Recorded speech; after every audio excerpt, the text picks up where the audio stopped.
ದನಕರುಗಳು ಯಾವ ಭಾಗದಿಂದ ಕಾಡಿನೊಳಗೆ ಎಂಟರ್ ಆಗ್ತವೆ? ಭಾಗ್ಯ ಪಂಚಾಯತಿಗೆ ಸೇರಿದ್ದ ಬಿಟ್ಟು 2 ಬ್ಯಾಗ್ ಬಂದು ಫಾರೆಸ್ಟ್ನವ್ರದೇ. ಅದನ್ನು ಬಿಟ್ಟು ಮತ್ತೆ ಆ ಚೀಲದಲ್ಲಿ ಮಾಂಸ ಇದೆಯಾ ಇಲ್ಲ ಯಾವ್ದಾದ್ರು ಇದ್ಲು ಇದೆಯಾ ಯಾರು ಗೊತ್ತು. ಅದನ್ನ ಇದು ಜಿಂಕೆ ಮಾಂಸ 35 kg 40 kg ಅಂತ ಇವರು ಹೇಳ್ತಾ ಇದ್ದಾರೆ. ಅದನ್ನ ಪರಿಶೀಲನೆ ಮಾಡ್ಲಿ ನಮ್ಮ ಸರ್ಕಾರದವರು. ಬಿದ್ದಿದ್ದಾರೆ ಅಂತ ಎಲ್ಲ ಇಲ್ಲಿ ಊದ್ಕೊಬಿಡ್ತಂತೆ, ಎಲ್ಲ ಒಂಥರ ಗಾಯ ಆಗ್ಬಿಡ್ತಂತೆ, ಆ ತರ ಓಡ್ ಬಂದಿದ್ದಾರೆ. ಅದ್ರ ಹಿಂದಿನ ರಾತ್ರಿ ಎಷ್ಟು ಗಂಟೆ ಹೋಗಿದ್ದವರು? ಅದೇ 8 ಗಂಟೆಗೆ ಹೋಗಿದ್ದೀರಿ. ಸ್ನೇಹಿತರೆ, ತುಂಬಾ ಇಂಟ್ರೆಸ್ಟಿಂಗ್ ವಿಷಯ ನಿಮಗೆ ಹೇಳಲೇಬೇಕು. ನಿಮಗೆ ಇಲ್ಲಿ ಕಾಣಿಸ್ತಾ ಇರೋದು ನಿಮಗೆ ರೈಲ್ವೆ ಬ್ಯಾರಿಕೇಡ್ ಗಳನ್ನ ಬಳಸಿ ಒಂದು ತಡೆಗೋಡೆಯನ್ನ ಹಾಕಿರ್ತಕ್ಕಂಥದ್ದು. ಎಲ್ಲಿ ನಿಂತಿದ್ದೀನಿ ಅಂದ್ರೆ ನಾನು ನೋಡಿ, ಇದೇ ದನಕರುಗಳು ಯಾವ ಭಾಗದಿಂದ ಕಾಡಿನೊಳಗೆ ಎಂಟರ್ ಆಗ್ತವೆ ಅನ್ನೋದಕ್ಕೆ ತೋಮಿಯಾರ್ ಪಾಳ್ಯದ ಅಂಚಿನಲ್ಲಿರ್ತಕ್ಕಂಥ ರೈಲ್ವೆ ಬ್ಯಾರಿಕೇಡ್ಗಳನ್ನು ಬಳಸಿ ಹಾಕಿರ್ತಕ್ಕಂಥ ಒಂದು ತಡೆಗೋಡೆ. ಇದು ನೇರವಾಗಿ ನಿಮಗೆ ಕನಕಪುರದವರೆಗೂ ಕೂಡ ಹೋಗುತ್ತೆ. ಇಲ್ಲೇ ಒಳಗಿರ್ತಕ್ಕಂಥ ಒಂದು ಉಡುದಾರ ಹಳ್ಳ ಅಂತ ಇದೆ. ನಿಮಗೆ ಇಲ್ಲಿ ನೀರು ತುಂಬ ಕಡಿಮೆ ಸಿಗೋದು. ನಿಮಗೆ ಕಾಡಿನ ಒಳಗೆ ಡೀಪ್ ಫಾರೆಸ್ಟ್ ಒಳಗೆ ಹೋಗಿಬಿಟ್ರೆ ಒಂದು 4 ರಿಂದ 5 ಕಿಲೋಮೀಟರ್ ಒಳಗೆ ಅಲ್ಲಿ ಒಂದು ಹಳ್ಳ ಕೂಡ ಇದೆ. ಈ ದನಕರುಗಳೆಲ್ಲ ಏನು ಮಾಡ್ತವೆ ಅಂದರೆ ಇದನ್ನು ದಾಟಿ ಹೋಗೋದೇನು ಅವಕ್ಕೆ ಸರ್ಕಸ್ ಅಲ್ಲ. ನಿಮಗೆ ಇನ್ನೊಂದು ಅಚ್ಚರಿ ವಿಷಯ ಇರಲಿ, ಕಾಡಿನ ಪ್ರಾಣಿಗಳೇ ಇದನ್ನು ದಾಟಿ ಬರ್ತವೆ. ಈವನ್ ನಮಗೆ ಆನೆಗಳು ಸಹಿತ ಇದನ್ನೇ ಪಳಗಿಸ್ಬಿಡ್ತವೆ. ಅವು ಸ್ವಲ್ಪ ಇದನ್ನು ಬೆಂಡ್ ಮಾಡಿ ಎತ್ತಿ ಭಾಳ ನಾಜೂಕಾಗಿ ನಮ್ಮನ್ನೇ ಚೀಟ್ ಮಾಡಿ ಆನೆಗಳು ಸಹಿತ ನಾಡಿಗೆ ಬಂದುಬಿಡ್ತವೆ. ನಿಮಗೆ ರೈಲ್ವೆ ಬ್ಯಾರಿಕೇಡ್ಗಳಿರ್ಬೋದು ಅಥವಾ ಸೋಲಾರ್ ಫೆನ್ಸ್ ಇರ್ಬೋದು, ಏನೇ ಇರಲಿ, ಕಾಡು ಪ್ರಾಣಿಗಳು ಈ ಕಡೆ ಬರ್ತವೆ, ದನಕರುಗಳ ಮೇಲಿಕ್ಕೆ ಸ್ವಲ್ಪ ಮೇವು ಸಿಗುತ್ತೆ ಅಂತ ಆ ಕಡೆ ಹೋಗ್ತಾರೆ. ಜೊತೆಗೆ ಅದೇ ಸ್ಥಳೀಯರು, ಈ ಪೀಟರ್ ಕುಟುಂಬ ಇರ್ಬೋದು, ಜೊತೆಗೆ ಆಂಟೋನಿ ಸ್ವಾಮಿ ಇರ್ಬೋದು, ಕುಮಾರ್ ಇರ್ಬೋದು, ಇಲ್ಲಿನ ದನಕರುಗಳು ಇದೇ ಕಾಡಿನೊಳಗೆ ಹೋಗೋದು ಮತ್ತು ಅವುಗಳನ್ನು ಹುಡುಕೊಂಡು ಹೋಗೋದು ಇದೊಂದು ರೀತಿಯಾದಂಥ ಇಲ್ಲ ಅಭ್ಯಾಸ ಅಷ್ಟೇ. ಬಟ್ ಅವರು ಈ ರೀತಿಯಾಗಿ ಬೇಟೆಗಾರರಾಗ್ತಾರೆ, ಅಲ್ಲಿರ್ತಕ್ಕಂಥ ಪ್ರಾಣಿಗಳನ್ನು ತಿನ್ನೋ ಉದ್ದೇಶವಾಗಿ ಈ ಥರದೊಂದು ಕೆಟ್ಟ ಕೃತ್ಯಕ್ಕೆ ಮುಂದೆ ಹಾಕ್ತಾರೆ ಅನ್ನೋದನ್ನು ನಾವು ನಂಬೋದೇ ಇಲ್ಲ ಅಂತಲೂ ಕೂಡ ಇಲ್ಲಿನ ಸ್ಥಳೀಯರು ಹೇಳ್ತಾರೆ. ಸರ್ ನೋಡಿ, ಅದೇ ದನ ಕರುಗಳು ಇಲ್ಲಿಂದ ದಾಟಿ ಹೋಗೋ ವಿಷಯವಾಗಿ ಏನಾಗುತ್ತೆ ಸರ್? ಇಲ್ಲಿಂದ ದನ ಕರುಗಳು ಎಷ್ಟು ದೂರ ಹೋಗ್ತವೆ? 2 ಕಿಲೋಮೀಟರ್ ದೂರ ದನ ಕರುಗಳು ಹೋಗುತ್ತೆ, ಅಲ್ಲಿ ಮೇಯ್ಕೊ ಬರುತ್ತೆ. ದನ ಕರುಗಳು ಒಂದು 3-4 ದನ ಕರುಗಳು ಬಂದಿಲ್ಲ ಅಂದ್ರೆ ಹುಡ್ಕಕ್ ಹೋಯ್ತಿವಿ. ಇದು ಬಂದು ನಮ್ಮ ಸಾಮಾಜಿಕ ಜಾಲತಾಣದಲ್ಲಿ ಇದುವರೆಗೆ ಇದು ನಡೀತಾ ಇರೋದು. ಇದೇನು ಹೊಸದಿಲ್ಲ. ನಾವು ರಾತ್ರಿ ಹೋಗಿ ಹುಡ್ಕೊ ಬರ್ತೀವಿ ಸರ್. ಅಲ್ಲ, ಅಟ್ಲೀಸ್ಟ್ ಈಗ ರಿಸರ್ವ್ ಫಾರೆಸ್ಟು ಅದು ಅಫೆನ್ಸು ಈ ಥರದ್ದೆಲ್ಲ ಚರ್ಚೆಗಳಾದಾಗ ಏನು ಅನ್ಸುತ್ತೆ ಸರ್ ನಿಮಗೆ? ಸರ್ ನಮ್ಗೆ ಏನ್ ಅನ್ಸ್ತದೆ ಅಂದ್ರೆ, ನಮ್ಮ ಇದು ನಾವು ಬಂದು ಈಗ ದನ ಕರುಗಳನ್ನ ಮಾಮೂಲಿ ಯಾವ ಟೈಮ್ ನಲ್ಲಾದ್ರೂ ಎಲ್ಲಾದ್ರೂ ಕಳಿಸ್ತೀವಿ. ಅದು ನಾವು ಯಾರ ಜೊತೆಗೆ ಹೋಗಲ್ಲ, ಅದು ಕಾಡಿನಲ್ಲಿ ಮೇಯ್ತದೆ, ವಾಪಸ್ ಮನೆಗ್ ಬರುತ್ತೆ. ಆ ಟೈಮ್ ನಲ್ಲಿ ನಾವು ಬಂದು ಹುಡ್ಕಕ್ ಹೋಯ್ತಿವಿ.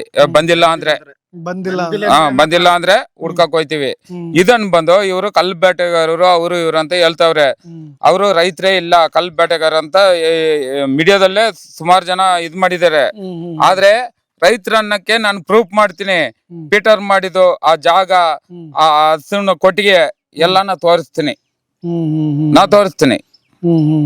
ಇವ್ರು ಏನ್ ಬೇಕಾದ್ರು ಇನ್ನು ಏನೇನ್ ಹೇಳ್ತಾರೆ ಹೇಳ್ಕೊ ಹೋಗ್ಲಿ ಸರ್. ಆದ್ರೆ ಒಂದು ನಮ್ಮ ರೈತರಿಗೆ ಯಾವ ಇದು ಇಲ್ಲ ಸರ್, ಏನಿಲ್ಲ. ರೈತರು ಕೊಟ್ರೆ ಇನ್ನು ಮೇಲ್ಗಡೆ ಇರೋರೆಲ್ಲ ತಿನ್ನೋದು. ಅವರೆಲ್ಲ ಮನೇಲಿ ಕೂತ್ಕೊಂಡು ತಿಂತಾರಲ್ಲ, ಅನ್ನ, ಟೊಮೆಟೊ ಹಣ್ಣು ಮತ್ತೆ ಕ್ಯಾರೆಟ್, ಬೀಟ್ರೂಟ್ ನಮ್ಮ ರೈತರು ಕೊಟ್ರೆ ತಿನ್ನೋದು. ಅದೇ ಸರ್.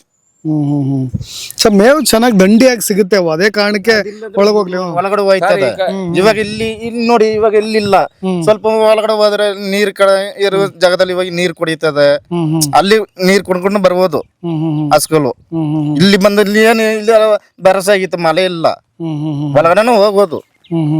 ಬಂದಿಲ್ಲ ಅಂದ್ರೆ ಮಾತ್ರನೇ ಹುಡುಕಕ್ಕೆ ಬಂದು ಇವತ್ತು ಬಂದಿಲ್ಲ, 2 ದಿವಸ ಆಯ್ತು ಇನ್ನೂ ಬಂದಿಲ್ಲ ಅಂದ್ರೆ ಹೋಗಿರೋದೋಸ್ಕರ ಏನು ಇವರು ಇದು ಬೇಟೆಯಾಡಕ್ಕೆ ಹೋಗಿಂತ ನಿಧಿನೇ ಇಲ್ಲ.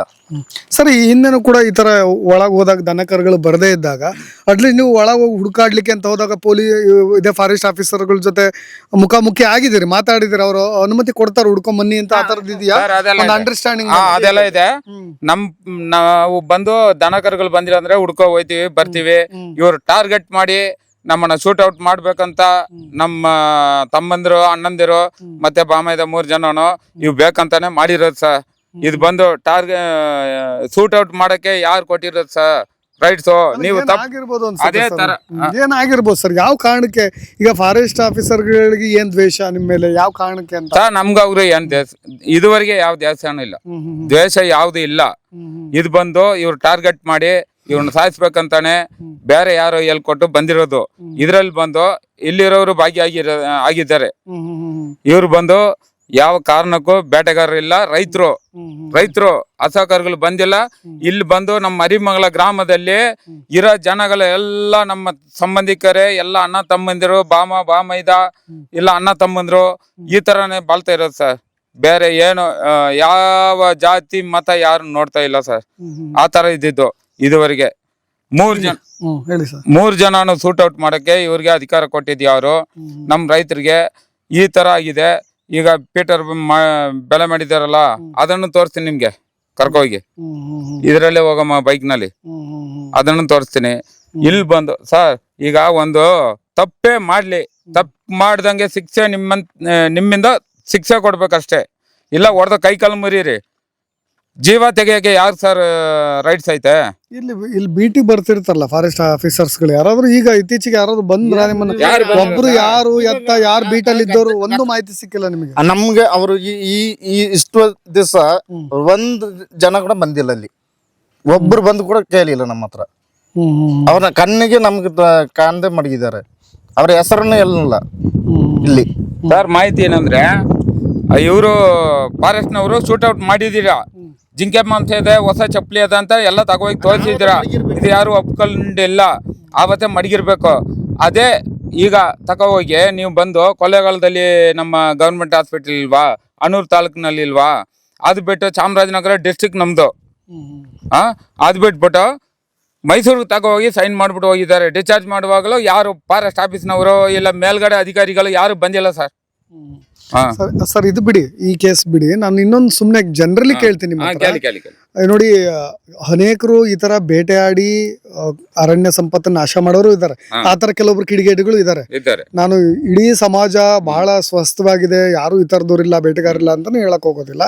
ನಾನು ಒಂದು ಜನರಲ್ ಪ್ರಶ್ನೆ ಸರ್, ಈ ತರದ ಒಂದು ಅನುಮಾನ, ಡೌಟ್ ಹೇಳ್ತೀನಿ.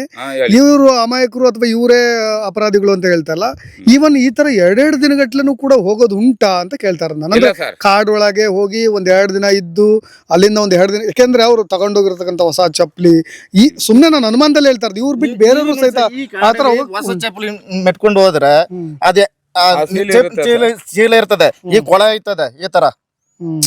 ಇವಾಗ ನಾವು ಅಲ್ಲಿಂದ ನಡ್ಕೊಂಡು ಬಂದಿವಿ, ಇಷ್ಟೊಂದು ಕೊಳ ಆಗಿದೆ. ಇಲ್ಲಿಂದ ಅವ್ರ 6 ಕಿಲೋಮೀಟರ್ ಹೋಗಲಿ, 4 ಕಿಲೋಮೀಟರ್ ಹೋಗಲಿ, ಈ ಮಣ್ಣಲ್ಲಿ ಹೋದ್ರೆ ಜನರಲಿ ನೀವು ದನಗಳು ಹುಡ್ಕಕ್ ಹೋಗ್ತಿರಲ್ಲ, ಅವಾಗ ಪ್ಯಾರ್ಗಾನ್ ಹಾಕೊಂಡು ಹೋಗ್ತೀರಾ? ಇಲ್ಲ ಸರ್, ಪ್ಯಾರಗಾನ್ ಹಾಕೊಂಡು ಹೋಗಲ್ಲ. ಈ ತರ ಹೋಯ್ತಿವಿ, ಪ್ಯಾರಗಾನ್ ಹೋಯ್ತಿವಿ. ಪ್ಯಾರಗಾನ್ ಹೋದ್ರೆ ಅಲ್ಲಿಂದ 4 ಹೆಜ್ಜೆ ಇಟ್ರೆ ಸಾಕು, ಆ ಸೀಲ್ ಎಲ್ಲ ಬಿಚ್ಕೊ ಹೋಯ್ತದೆ. ಅಲ್ಲ, ಸೀಲ್ ಬಿಚ್ಕೊ ಹೋದಿರ್ಲಿ. ಇನ್ನೊಂದು ಮಾತು ಹೇಳ್ತೀನಿ, ನನಗೆ ಒಬ್ಬ ಸಾಮಾನ್ಯ ವ್ಯಕ್ತಿಗೂ ಕೂಡ ಗೊತ್ತಾಗುತ್ತೆ. ಪ್ರತಿ ಒಂದು ದಾರಿ ಹೆಜ್ಜೆ ಇಡಬೇಕಾದ್ರೂ ನಿಮಗೆ ಮುಳ್ಳು ಗಿಡ ಗಂಟಿ ಇದ್ದೇ ಇರುತ್ತೆ. ಪ್ಯಾರಗಾನ್ ಚಪ್ಪಲಿ ಒಂದು 1 ಇಂಚು ಮುಳ್ಳು ಸಿಕ್ಕರು ಒಳಗೆ ನುಸ್ಕೊಂಡ್ ಬಂದ್ಬಿಡುತ್ತೆ. ಯಾರು ಆತರ ದಡ್ಡ ಕೆಲಸ ಮಾಡಕೋಲ್ಲ ಅನ್ಕೋತೀನಿ ನಾನು, ಕಾಡೊಳಗೆ ಹೋಗೋರೆ ಎಸ್ಪೆಷಲಿ. ಹೌದಲ್ವಾ? ಅಲ್ಲ, ನಾನು ಕೇಳ್ತಾರೆ, ಓಕೆ, ಇದು ಒಂದು ನಾನು ಜನರಲೈಸ್ ಮಾಡಿ ಹೇಳೋದಾದ್ರೆ ಪ್ಯಾರಗಾನ್ ಚಪ್ಪಲಿ ಕಾಡೊಳಗೆ ಹೋಗೋರು ಜಾಸ್ತಿ ಹಾಕೊಂಡು ಹೋಗಲ್ಲ, ಓಕೆ, ಒಂದ್ ಕಡೆ. ಇನ್ನೊಂದು, ನಾನು 2 ದಿನಗಟ್ಲೆ ಈ ತರ ಬೇಟೆ ಆಡ್ಲಿಕ್ಕೆ ಹೋಗ್ತಾರ ಅಂತ ಕೇಳ್ತಾರೆ. ಇಲ್ಲ ಸರ್, ಇದು ಸುಳ್ಳು ಮಾಹಿತಿ. ಆತರ ಬೇರೆ ಕಡೆನೂ ಹೋಗ್ತಾರೆ? ಇಲ್ಲ ಸರ್, ಯಾರು ಹೋಗಲ್ಲ ಆತರ. ಇದೆಲ್ಲ ಬಂದು ಇದು ನಮ್ಮ ಕೌದಲ್ಲಿ ಸಾಗ್ಯ ಇದೆಲ್ಲ ಬಂದು ಫಾರೆಸ್ಟ್ ನವ್ರದ್ದು ಎಲ್ಲ ಇದಾಗಿದೆ. ದನಗಳು ಹಸುಗಳು ಮಾತ್ರ ಹೋಯ್ತದೆ, ಬರ್ತಾರೆ. ಮತ್ತೆ ದನ ಮೇಸಕ್ಕೆ ಯಾರು ಹೋಗಲ್ಲ. ಒಳಗಡೆ ದನಗಳನ್ನ ಕಲ್ಸ್ಕೊಡ್ತೀವಿ, ಮತ್ತೆ ಬಂದಿಲ್ಲ ಅಂದ್ರೆ ಹುಡುಕ್ತಿವಿ ಅಷ್ಟೇ. ಇತ್ತು ಅಲ್ಲ, ಹೋಗಿ ಇಲ್ಲಿಂದ ಅಲ್ಲಿ ಗಂಟ ಹೋಗ್ಬಿಟ್ಟು ಬರ್ತಾ ಇದ್ರು. ಇವಾಗ ಫಾರೆಸ್ಟ್ ಅವ್ರದ್ದು ದನಗಳೆಲ್ಲ ಓಡಿಸ್ಕೊಂಡು ಹಾಲುಗಳು ಹೋಗ್ಬಾರ್ದು ಅಂತ ಹೇಳಿದ್ಮೇಲೆ ಹಿಂಗೋ ಒಳಗಡೆ ಕಲ್ಸ್ಕೊಡ್ತಾರೆ. ದನಗಳು ಬಂದಿಲ್ಲ ಮಾತ್ರ ಹಿಂಗೆ ಕೇಳ್ಬಿಟ್ಟು ಹೋಯ್ತಾರೆ ಹುಡ್ಕಕ್ಕೆ, ಅಷ್ಟೇನೆ. ಇವಾಗ ಯಾರು ಇವಾಗ ಕುರಿ ಅಷ್ಟೊಂದು ಕುರಿ ಮರಿ ಎಲ್ಲ ಮಾಡ್ಕೊಂಡ್ರಿ, ಇವಾಗ ಎಲ್ಲ ಮಾರಾಟ ಮಾಡ್ಬಿಟ್ರು, ಒಳಗಡೆ ಬಿಡಲ್ಲ ಅಂತ.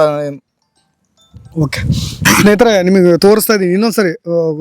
ಶಾಗ್ಯ ಅರಣ್ಯ ಭಾಗ ಎಷ್ಟು ನಿಮಗೆ ಇಲ್ಲೊಂದು ಸ್ವಲ್ಪ ಫ್ರೀ ಅನಿಸುತ್ತೆ, ಒಂದು ಸ್ವಲ್ಪ ಅಂತರ ಇದೆ.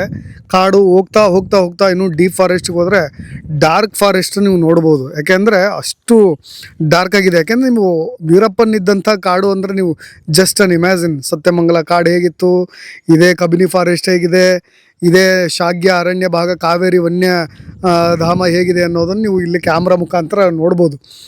ಪೂರ್ತಿ ಒಳಗೆ ಹೋಗ್ತಾ ಇದ್ದಾಗ ಇಲ್ಲಿ ನಿಮಗೆ ಕಾಲು ದಾರಿನೂ ಕೂಡ ಇದೆ. ಇದು ನಿಮಗೆ ಏನಾದರೂ ಫಾರೆಸ್ಟ್ ಆಫೀಸರ್ ಬೀಟ್ ಹೋಗೋದಾದರೂ ಇದೇ ದಾರಿಲಿ ಹೋಗ್ತಾರೆ. ಇದಕ್ಕಿಂತ ಒಂದು ಒಳಗೊಂದು 5 ಕಿಲೋಮೀಟ್ರ್ 6 ಕಿಲೋಮೀಟ್ರ್ ಒಳಗೆ ಹೋದರೆ ಸಣ್ಣ ಪುಟ್ಟ ಹಳ್ಳಗಳು ಅಥವಾ ನೀರು ನಿಂತಿರೋ ತೊರೆಗಳು ಸಿಗುತ್ತೆ. ದನಕರುಗಳು ಹೆಚ್ಚಾಗಿ ಸ್ವಲ್ಪ ಮೇವು ಎಲ್ಲ ತಿಂದಾದ್ಮೇಲೆ ಆ ಹಳ್ಳದಲ್ಲಿರ್ತಕ್ಕಂಥ ನೀರು ಕುಡಿತವೆ. ಮೇಯ್ತಾ ಏನಾದರೂ ಮಿಸ್ಸಿಂಗ್ ಆಗಿದ್ದರೆ ಲಕ್ಷಗಟ್ಟಲೆ ಇರ್ತಕ್ಕಂಥ ದನಕರುಗಳು ಪಾಪ ಇವ್ರಿಗೆ ಇಲ್ಲಿ ಊಟ ಮಾಡಲಿಕ್ಕೆ ಕೃಷಿಗೆ ಇಲ್ಲೇನು ಆಶ್ರಯ ಆಗಿರ್ತಕ್ಕಂಥ ಮಳೆ ಬರೋದಿಲ್ಲ ಅಂದಾಗ ಇದ್ದಂಥ ದನಕರುಗಳು ಅದರಿಂದ ಎಲ್ಲೋ ಒಂದು ಕಡೆ ಹೈನುಗಾರಿಕೆ ಮಾಡ್ಕೊಂಡಿದ್ದಂಥವ್ರಿಗೆ ಹೋಗಿ ಹುಡುಕಬೇಕು ಅನ್ನೋ ಕಾರಣಕ್ಕೂ ಕೂಡ ಹೋಗ್ತಾರೆ ಅನ್ನೋ ಅದು ಅವ್ರ ವಾದ. ನೋಡ ಬ್ಯಾಗು ಕೂಡ ಒಂದು ಸ್ವಲ್ಪ ಡೌಟ್ ಬರ್ತಾ ಇತ್ತು ಅಂತ ಯಾವುದೋ ಕೊತ್ನೂರು ಬಿಟ್ಟು ಒಂದು ಈ ನಮ್ಮ ಸಾಗ್ಯ ಪಂಚಾಯತಿಗೆ ಸೇರಿದ್ದ ಬಿಟ್ಟು 2 ಬ್ಯಾಗ್ನು ಬಂದು ಫಾರೆಸ್ಟ್ನವ್ರದೇ. ಅದನ್ನು ಬಿಟ್ಟು ಮತ್ತೆ ಆ ಚೀಲದಲ್ಲಿ ಮಾಂಸ ಇದೆಯಾ ಇಲ್ಲ ಯಾವುದಾದ್ರೂ ಇದ್ಲು ಇದೆಯಾ ಯಾರು ಗೊತ್ತು, ಅದು ಬಿಚ್ಚಿ ತೋರಿಸ್ಬೇಕಾಗಿತ್ತು ಸರ್. ಆ ಮಾಂಸ ಯಾವುದು ಏನಂತ ತೋರಿಸ್ಬೇಕಾಗಿಲ್ಲ, ಯಾರು ತೋರಿಸಿಲ್ಲ, ಇದುವರೆಗೆ ತೋರಿಸಿಲ್ಲ. ಸುಮ್ಗೆ ಮೂಟೆ ಕಟ್ಬಿಟ್ಟು ಒಂದು ಚೂರು ರಥ ಆದ್ರೂ ಈ ಕಡೆ ಸುರಿಬೇಕು ತಾನೆ ಸರ್. ಅದು ಸುರಿದಿಲ್ಲ ಸರ್, ಏನಿಲ್ಲ. ಅವರು ಮೂಟೆ ಕಟ್ಬಿಟ್ಟು ಹಿಂಗೆ ಇಟ್ಟಿದ್ದಾರೆ. ಅದನ್ನು ಇದು ಜಿಂಕೆ ಮಾಂಸ 35 kg 40 kg ಅಂತ ಇವರು ಹೇಳ್ತಾ ಇದ್ದಾರೆ. ಅದನ್ನು ಪರಿಶೀಲನೆ ಮಾಡಲಿ ನಮ್ಮ ಸರ್ಕಾರದವರು ಅಲ್ವಾ ಸರ್. ಅಷ್ಟೇ ಸರ್ ಮಾಹಿತಿ. ಜೊತೆಗೆ ಅದು ಜಿಂಕೆದ್ದೆ ಅಂದರೂ ಅದ್ರ ಚರ್ಮ ಸಿಕ್ಕಿಲ್ಲ ಅಂತ ಹೇಳ್ತಾರೆ. ಅಟ್ಲೀಸ್ಟ್ ಯಾರಾದರೂ ಬೇಟೆಗಾರರು ಕಾಡೊಳಗೆ ಅವನ್ನೆಲ್ಲವನ್ನು ಕೂಡ ಈ ಚೂರಿಗಳನ್ನೆಲ್ಲ ತೆಗೆದುಕೊಂಡು ಅಲ್ಲೇ ಒಂದಿಷ್ಟು ಕಡ್ದು ಪಾಲಾಕಿ ತುಂಬ್ಕೊಂಬರೋ ಥರದ್ದೆಲ್ಲ ಸರ್. ಅದೇ ಥರ ಬೇಟೆಗೆ ಹೋದ್ರೆ ಒಂದು ಚೂರಿ ಮಾತ್ರ ತಗೋಯ್ತಾರೆ. ಈ ಕಟಿಂಗ್ ಪ್ಲೇಯರು ಟೆಸ್ಟ್ರು ಇಲ್ಲೇನು ಸೋಲಾರ್ ಇಟ್ಟಿದ್ದಾರೆ ಅದನ್ನು ಟೆಸ್ಟ್ ಮಾಡಕ್ಕೆ ಹೋಯ್ತಾರಾ? ಇಲ್ಲ ಸರ್. ಮತ್ತೆ ಕಟಿಂಗ್ ಪ್ಲೇಯರು ಇದು ಸ್ಕ್ರೂಡ್ರೈವರು ಸ್ಕ್ರೂ ಏನಕ್ಕದು ಅದು ಹೆಂಗೆ ತಗೋಗಿದ್ರು ನಮ್ಗೇನು ಗೊತ್ತಿಲ್ಲ ಸರ್. ಮತ್ತೆ ಇದು ಯಾವುದು ಕೋಳಿ ಕಟ್ ಮಾಡ್ತಾರಲ್ಲ ಕತ್ತಿ, ಅದೆಲ್ಲ ಬಂದು ಈಗ ತನಿಖೆ ಮಾಡ್ಬೇಕಂದ್ರೆ ಅವ್ರು ಯಾರ್ಯಾರು ತಗೋಗಿ ಇಟ್ಟಿದ್ದಾರೋ ಅವ್ರ ಕೈ ರೇಖೆ ಬಂದು ನಮ್ಮ ಫಿಂಗರ್ ಪ್ರಿಂಟ್ ಅದೆಲ್ಲ ಬಂದು ಅವರೇ ತೋರಿಸ್ಲಿ. ನಮ್ದು ಯಾರಾದರೂ ನಮ್ಮ ಹುಡುಗರ್ದು ಇದ್ದಿದ್ರೆ ಸತ್ತೋಗಿದ್ರಲ್ಲ ಅವ್ರದ್ದು ಇದ್ದಿದ್ರೆ ಕಾನೂನು ಬದ್ಧವಾಗಿ ಅವರು ಕ್ರಮ ಕೈಗೊಳ್ಳಿ. ಸ್ನೇಹಿತರೆ, ಈ ಕೇಸ್ನಲ್ಲಿ ನಮಗೆ ಉಳಿದಿರ್ತಕ್ಕಂಥ ಒಂದೇ ಒಂದು ಪಾಸಿಟಿವ್ ವೈಬ್ ಅಂದರೆ ನಿಮಗೆ ಚಾಮರಾಜನಗರ. ನಿಮಗೆ ಗೊತ್ತಿರ್ಬೋದು, ಇದೇ ಹನೂರು ಗ್ರಾಮದ ಶಾಗ್ಯ ಅರಣ್ಯದಲ್ಲಿ ನಡೆದಿರ್ತಕ್ಕಂಥ ಒಂದು ಕೃತ್ಯ. ಈಗಾಗಲೇ ಬಹಳ ಜನ ಕುತೂಹಲದಿಂದ ನೋಡ್ತಾ ಇದ್ದೀರಿ. ನಾನು ಸೂಕ್ಷ್ಮವಾಗಿ ತೋರಿಸ್ತಾ ಇದ್ದೀನಿ ನೋಡಿ. ಮಹಿಮಾ ದಾಸ್ ಅವರ ಮನೆ ಎದುರುಗಡೆ ನಿಂತಿರೋದು. ನಿಮಗೆ ಕ್ಯಾಮ್ರಾ ಪ್ಯಾನ್ ಮಾಡಿ ಮತ್ತೊಮ್ಮೆ ಅವ್ರ ಮನೆಯನ್ನು ತೋರಿಸ್ತಾ ಇದ್ದೀನಿ. ಅವರ ವೈಫ್ ಇದ್ದಾರೆ, ಜೊತೆಗೆ ಅವರ ಮಗಳಿದ್ದಾರೆ. ಬಹಳ ಜನ ಅವ್ರ ಬಂಧು ಬಳಗ ಫ್ಯಾಮಿಲಿಯವರು ಕೂಡ ಮಾತನಾಡಿಸ್ತಾ ಇದ್ದಾರೆ. ಒಂದು ಕಡೆ ಈ ಕೇಸ್ನಲ್ಲಿ ಮಹಿಮಾ ದಾಸ್ ಅವರು ಬಂದು ಸತ್ಯಾಂಶವನ್ನು ಹೇಳಿದ್ರೆ ಅಟ್ಲೀಸ್ಟ್ ಇದರಲ್ಲಿ ಯಾರ್ದು ಪಿತೂರು ಇದೆ, ಯಾರ್ದು ಷಡ್ಯಂತ್ರ ಇದೆ, ಯಾರು ಮೋಸ ಮಾಡಿದ್ದಾರೆ, ಅರಣ್ಯ ಅಧಿಕಾರಿಗಳು ಇದನ್ನು ಒಂದು ಷಡ್ಯಂತ್ರ ಮಾಡಿ ಅದನ್ನು ಮುಚ್ಚಾಕ್ಲಿಕ್ಕೆ ಪ್ರಯತ್ನ ಪಡ್ತಾ ಇದ್ದಾರೆ. ಇವೆಲ್ಲ ಗೊಂದಲಗಳಿಗೆ ತೆರೆ ಎಳೆಯುತ್ತೆ. ಜೊತೆಗೆ ಅವ್ರದ್ದು ಹಸುಗಳಿದ್ದಾವೆ, ಇವ್ರದ್ದು ಒಂದು 5-6 ದನ ಕರುಗಳಿದ್ದಾವೆ. ಅವರು ಕೂಡ ಈಗ ಒಂದು ಕಡೆ ಗೊಂದಲದಲ್ಲಿರೋದು ಏನಾಗ್ತಿದೆ ಈ ಕೇಸ್ನಲ್ಲಿ ಅಂತ. ಅವ್ರ ತಾಯಿಗೂ ಕೂಡ ಇದೇ ಮಹಿಮಾ ದಾಸ್ ಅವರ ಹೆಂಡತಿಗೂ ಕೂಡ ಅದೇ ಥರದ್ದು ಒಂದು ಟೆನ್ಷನ್, ಆತಂಕ. ಅವ್ರು ಎಲ್ಲಿದ್ದಾರೋ ಹೇಗಿದ್ದಾರೋ ಒಂದು ಕೂಡ ಗೊತ್ತಿಲ್ಲ ಅಂತ. ಈ ದನಕರುಗಳನ್ನು ನೋಡ್ಕೊಳ್ಳಿಕ್ಕೂ ಕೂಡ ಈಗ ಸದ್ಯ ಯಾರಿಲ್ಲ. ಮಗಳೊಬ್ಬರಿದ್ದಾರೆ, ಜೊತೆಗೆ ಆ ದನಕರುಗಳನ್ನು ನೋಡ್ಕೊಳ್ಳಿಕ್ಕೂ ಯಾರೋ ದೂರದಿಂದ ಒಬ್ಬರ ಸಂಬಂಧಿಕರನ್ನು ಕೂಡ ಕರೆಸಿದ್ದಾರೆ. ಅಟ್ಲೀಸ್ಟ್ ನೀವಾದರೂ ಒಂದು ಸ್ವಲ್ಪ ದಿನ ನೋಡ್ಕೊಳ್ಳಿ ಅಂತ. ಯಾವುದೇ ಹಿಂದೆ ಮುಂದೆ ಎಲ್ಲಿದ್ದಾರೆ ಯಾವ ಸಣ್ಣ ಪುಟ್ಟ ಮಾಹಿತಿಯೂ ಕೂಡ ಅವರಿಗಿಲ್ಲ. ಯಾಕೆಂದರೆ ಪ್ರತಿನಿತ್ಯ ಬರ್ತಾರೆ, ನಾವೇನು ಹೇಳೋದು ತುಂಬ ಮುಗ್ಧ ಹೃದಯಗಳವು. ಒಂದು ಕಡೆ ಇದು ಎಲ್ಲ ರೀತಿಯಾದಂಥ ಚರ್ಚೆಗಳಾಗ್ತದೆ. ಯಾರೋ ತಮಿಳ್ನಾಡು CM ಇಲ್ಲಿ ಬಂದು ಸಪೋರ್ಟ್ ಮಾಡ್ತಾರೆ, ತಮಿಳು ವಲಸಿಗರಿವರು, ಕನ್ವರ್ಟೆಡ್ ಕ್ರಿಶ್ಚಿಯನ್ಸ್ಗಳಿವರು. ನಮ್ಮವ್ರನ್ನೇ ನಾವು ಈ ರೀತಿಯಾಗಿ ದೂರ ಇಟ್ಟುಬಿಟ್ರೆ ಅದು ದೊಡ್ಡ ಮಹಾಪಾಪ ಅಂತಲೂ ಕೂಡ ಅನಿಸ್ಬಿಡುತ್ತೆ. ಈ ಗಡಿ ಭಾಗದಲ್ಲಿ ಹೊಂದ್ಕೊಂಡಿರ್ತಕ್ಕಂಥ ಜಾಗದಲ್ಲಿ ಇರ್ತಕ್ಕಂಥ ಇವ್ರನ್ನ ಮತ್ತೊಮ್ಮೆ ನಾನು ಮಾತನಾಡಿಸೋ ಪ್ರಯತ್ನವನ್ನು ಪಡ್ತೀನಿ. ಸ್ನೇಹಿತರೆ, ಅವರ ಪತ್ನಿಯವರಿದ್ದಾರೆ ನೋಡಿ. ಇಲ್ಲಿವರೆಗೂ ಮಾಧ್ಯಮಗಳಲ್ಲಿ ಏನೇ ನಿಗೂಢವಾಗಿ ಚರ್ಚೆಗಳಾಗ್ತಾ ಇರ್ಬೋದು. ಖುದ್ದಾಗಿ ಅವ್ರ ಮನೆಯ ಮುಂಭಾಗದಲ್ಲೇ ನಿಂತ್ಕೊಂಡು ಅವ್ರನ್ನೇ ವಿಚಾರಿಸ್ತಾ ಇದ್ದೀನಿ, ಏನಾಗಿದೆ ಈ ಕೇಸ್ನಲ್ಲಿ, ಏನಾಯಿತು ಅವತ್ತು. ಜೊತೆಗೆ ಮಹಿಮಾ ದಾಸ್ ಎಲ್ಲಿದ್ದಾರೆ ಅಂತ ನಾನು ಕೇಳಲಿಕ್ಕೆ ಹೋಗೋದಿಲ್ಲ, ಯಾಕೆಂದರೆ ಪಾಪ ಅವರು ಕೂಡ ಆತಂಕದಲ್ಲಿದ್ದಾರೆ. ಅವ್ರಿಗೆ ಏನು ಗೊತ್ತಿದೆಯೋ, ಜೊತೆಗೆ ಈ ವಿಷಯದಲ್ಲಿ ಏನಾಯಿತು ಅನ್ನೋ ಥರದ ಮಾಹಿತಿ ಅವ್ರಿಗಿದೆಯೋ ಅದನ್ನು ಅವ್ರು ಹೇಳಲಿ ಅಂತ ನಾನು ಕೂಡ ಬಯಸ್ತೀನಿ. ಅಮ್ಮ ನೋಡಿ, ನಿಮ್ಮ ಯಜಮಾನರು, ನೀವು ಕೂಡ ಈಗ ದನ ಕರುಗಳನ್ನು ನೋಡ್ಕೊಳ್ಳೋಕೆ ಯಾರೂ ಇಲ್ಲ ಅಂತ ನಿಮ್ಮ ರಿಲೇಷನ್ಸ್ಗಳಿಗೂ ಕೂಡ ಬರ್ಲಿಕ್ಕೆ ಹೇಳ್ತಾ ಇದ್ದೀರಿ, ಯಾರೋ ಬಂದು ಆಸರೆಯಾಗಿ ನೋಡ್ಕೊಳ್ಳಿ ದನ ಕರುಗಳನ್ನು ಅಂತ. ಏನಾಯಿತು ಅಮ್ಮ, ನಿಮಗೆ ಮಹಿಮಾ ದಾಸ್ ಅವರು ಅವರೊಟ್ಟಿಗೆ ಹೋಗಿದ್ದು ಅನ್ನೋ ಮಾಹಿತಿ ಇದೆಯಾ? ಹೋಗಿ ಸರ್, ಅವ್ರು ನಮ್ಮ ದೊಡ್ಡಪ್ಪ ಮಗನ ಅಣ್ಣ ಅಂತೇಳಿ ಸ್ವಾಮಿ, ಅಂತೋಣಿ ಸ್ವಾಮಿ ಅವರು ನಿಮ್ಮ ಸ್ವಂತ ಅಣ್ಣನ? ದೊಡ್ಡಪ್ಪ ಮಗನು. ಸರಿ, ದನ ಅದೇ ಕಾಡಲ್ಲಿ ಹೋಗ್ಬಿಟ್ಟು ಬಂದಿಲ್ಲ, ಬಾಬಾ ಇಂದ ಹೋಗಿ ಹುಡ್ಕೊ ಬರೋಣ ಅಂತ ಹೋಗಿದ್ರು. ಅದೇ ಇಬ್ರು ಹೋಗಿದ್ರು. ಹೋಗ್ಬಿಟ್ಟು ಬೆಳಿಗ್ಗೆ ಒಂದು 7:15 ಇಲ್ಲಿ ಬಂದ ನಮ್ಮ ಮನೆಯವ್ರು ಮಾತ್ರ ಮಹಂದಾಸ್ ಮಾತ್ರ ಇಲ್ಲಿ ಓಡೋಗಿ ಬಂದಿದ್ರು. ಅಂದ್ರೆ ಬಟ್ಟೆ ಗಟ್ಟೆಲ್ಲ ಒಂಥರ ಆಯ್ತು, ಅವ್ರು ನೋಡೋಕೆ ಆಗಲ್ಲ ಆ ಥರ ಬಂದಿದ್ರು ಮನೆಗೆ. ಅದೆಲ್ಲ ಒಂಥರ ಮುಖಕ್ಕೆಲ್ಲ ಒಂತಾಯಿತು. ಸರಿ ಬಂದಿಲ್ಲಿ ಕೂತಿದ್ರು, ಏನಾಯ್ತು ಏನು ಕೇಳಿಗೆ ನಾನು ಅದೇ ದನದ ನೋಡಕ್ ಹೋಗಿದ್ವು, 3 ಜನ ಹಿಡ್ಕೊಬಿಟ್ರು ಫಾರೆಸ್ಟ್ ಅವರು. ಹೇಳಿದ್ರಮ್ಮ ಅದನ್ನ ಸತ್ವ ಒಪ್ಕೊಂಡ್ರು, ನಾವು ದನ ಹುಡ್ಕೋಕ್ ಹೋಗಿದ್ವಿ. ದನ ನೋಡಕ್ ಹೋಗಿದ್ದೆ. ಅವಾಗ 3 ಜನ ಸಿಕ್ಕೋಬಿಟ್ರು, ಅವ್ರ ಹತ್ರ ಹಿಡ್ಕೊಬಿಟ್ರು 3 ಜನನು. ನಾನ್ ತಪ್ಸ್ಕೊಬಿಟ್ಟೆ ಓಡ್ ಬಂದ್ಬಿಟ್ಟೆ ಅಂತ ಒಂದೇ ಮಾತು, ಜಾಸ್ತಿ ಮಾತು ಆಡೋಕೆ ಆಗಲ್ಲ ಅವ್ರಿಗೆ. ಅಲ್ಲಿ ಹೊಟ್ಟೆ ನೋವು, ನಾನು ಫಸ್ಟ್ ನನ್ನ ಕಾಪಾಡಿ, ನನಗೆ ಹುಷಾರೆಲ್ಲ ತುಂಬಾ ಹೊಟ್ಟೆ ನೋಯ್ತು ಹಾಕಂತ ಹೇಳಿದ್ರು. ಆಮೇಲೆ ನಾವು ಕಾರ್ಗೆ ಫೋನ್ ಮಾಡಿ ಬಂದು ಕಾರ್ ತಗೊಂಡು ನಾನು ಹಾಸ್ಪಿಟ್ಲಿಗೆ ಕಳ್ಸಿದ್ದೀವಿ. ಹಾಸ್ಪಿಟ್ಲಿಗೆ ಅಡ್ಮಿಟ್ ಮಾಡಿ. ಅಲ್ಲಿ ಮಾತೇ ಆಡಿಲ್ಲ, ಅವ್ರು ಮಾತಾಡಕ್ ಬರಲ್ಲ. ಅವ್ರು ಜಾಸ್ತಿ ಮಾತಾಡಿಲ್ಲ, ಹತ್ರ ಮಾತಾಡಕ್ಕೆ ಅವ್ರು ಬಾಯಿ ಬಂದ್ರೆ ಥರ ಹಿಂಗಾಗ್ಬಿಡ್ತು. ಅವ್ರಿಗೆ ಭಯ ಜಾಸ್ತಿ ಆಗಿ ಅವ್ರಿಗೆ ಒಂಥರ ಆಯ್ತು ಅವ್ರಿಗೆ. ಅವ್ರು ಆಮೇಲೆ ಹಾಸ್ಪಿಟ್ಲಿಗೆ ಹೋಗಿ ನಾರಾಯಣ ಹಾಸ್ಪಿಟ್ಲ್ ಸೇರಿಸಿದ್ದು. ನಾರಾಯಣ ಸೇರಿಸ್ಬಿಟ್ಟು ನೀವೇ ಸೇರಿಸಿದ್ದಮ್ಮ? ಹೋಗಿ ಸೇರಿಸಿದ್ದು. ಇದು ಹಾಸ್ಪಿಟ್ಲ್ ಸೇರಿಸ್ಬಿಟ್ಟು ಅವ್ರಿಗೆ ಅಲ್ಲಿ ನಾರಾಯಣ ಹಾಸ್ಪಿಟ್ಲಲ್ಲಿ ದುಡ್ಡು ಜಾಸ್ತಿ ಕೇಳ್ತಾರೆ ಅಂದ್ಬಿಟ್ಟು ಬೇರೆ ಹಾಸ್ಪಿಟ್ಲಿಗೆ ಶಿಫ್ಟ್ ಮಾಡಿದ್ವಿ. ಅಲ್ಲಿ ಶಿಫ್ಟ್ ಮಾಡಿ ಅಲ್ಲಿ ಹಾಸ್ಪಿಟ್ಲಿಗೆ ಅಡ್ಮಿಟ್ ಮಾಡಿದ್ವಿ. ಅಲ್ಲಿ ಆಪರೇಷನ್ ಆಗಿದೆ ಅಂತೆ. ಆಮೇಲೆ ಅವ್ರು ನಮ್ಮ ಮನೆಯವ್ರು ಹೇಳಿದ್ರೆ ಇದು ವಿಡಿಯೋ ಕಳ್ಸಿದವ್ರು, ಅವರೇ ಮಾತಾಡಿ ಕಳ್ಸಿದವ್ರು. ಅವ್ರನ್ನ ಅದೇ ನೋಡಿದ್ರು ನಮ್ಮ ಟಿವಿಲಿ. ನಮ್ಮ ಮನೆಯವರೆಲ್ಲ ಮಾತಾಡಿಲ್ಲ, ನಾವು ಒಂದ್ ದಿವಸ ಮಾತಾಡಿಲ್ಲ, ಹೋಗಂಟ ಮಾತಾಡ. ನಾರಾಯಣ ಹೃದಯ ಅಡ್ಮಿಟ್ ಮಾಡೋರ್ಗು ನೀವಿದ್ದೀರಿ? ಇಲ್ಲಿ ನಾನಿಲ್ಲ, ನಾನು ಇಲ್ಲೇ ಮನೇಲಿ ನಾನು ಹೋಗಿಲ್ಲ. ನಿಮ್ಮ ಫ್ಯಾಮಿಲಿ ಅವರೇ ಕರ್ಕೊಂಡು ನಾನು ಇಲ್ಲೇ ನಾನು ಹೋಗಿಲ್ಲ. ಆಮೇಲೆ ಅವ್ರು ಅಡ್ಮಿಟ್ ಮಾಡಿ ಆಮೇಲೆ ಮೊನ್ನೆ ಯಾರೋ ಬಂದು ಡಿಸ್ಚಾರ್ಜ್ ಮಾಡಿ ನಾವು ಕರ್ಕೊಂಡು ಹೋಗ್ಬೇಕು ಅಂತ ಹೇಳಿದಾರಂತೆ. ಡಿಸ್ಚಾರ್ಜ್ ಮಾಡಿ ಅವ್ರು ಕರ್ಕೊಂಡು ಹೋಗಿ ಎಲ್ಲಿದ್ದಾರೆ ಅಂತ ನಮ್ಮನ್ನ ಗೊತ್ತೇ ಆಗಿಲ್ಲ. ನನಗೆ ಮಹೇಂದ್ರಸ್ ಎಲ್ಲಿದ್ದಾರೆ ಅಂತ ನಮ್ಗೆ ಯಾರು ಗೊತ್ತಿಲ್ಲ. ಡಿಸ್ಚಾರ್ಜ್ ಮಾಡಿ ಪೊಲೀಸವರು ಹೋಗ್ಯವ್ರೆ ಅಲ್ಲಿ ಪೊಲೀಸವರು ಹೋಗಿರಂತ ಅಲ್ಲಿ ಹಾಸ್ಪಿಟ್ಲಿಗೆ.